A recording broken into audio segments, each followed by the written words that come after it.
নমস্কাৰ বন্ধুসকল, good morning. Success মন্ত্ৰ। তুমি যদি জীৱনত ছাকচেছ হ'ব বিচাৰা তেন্তে তিনিটা কথা সদায় মনত ৰাখিবা। 1 নম্বৰ, অভ্যাস।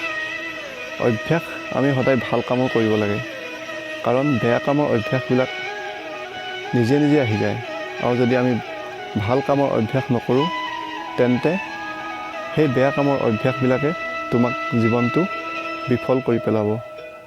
সেইবাবে তুমি সদায় ভাল কামৰ অভ্যাস কৰা। নম্বৰ 2, ভাল সংগ। তুমি সদায় ভাল সংগহে ল'বা, কাৰণ ভাল সংগেহে তোমাক ভাল পথত আগুৱাই যাবলৈ সহায় কৰিব, কাৰণ বেয়া সংগে তোমাৰ জীৱনটো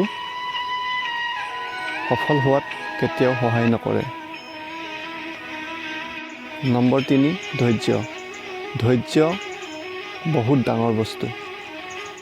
আমি জীৱনত ছাকচেছ হ'বৰ বাবে ধৈৰ্য বহুত জৰুৰী, কাৰণ তুমি যিকোনো এটা কাম যদি আৰম্ভ কৰা তাৰ ফল কমেও 90 দিনৰ পিছতহে দেখা পোৱা যায়। যদি তুমি এটা কাম আৰম্ভ কৰিছা, সেই কামটো যদি তুমি কণ্টিনিউ 90 ডেইজ একেৰাহে কৰি গৈছা, তাৰ পিছতহে তুমি ফল পাবা।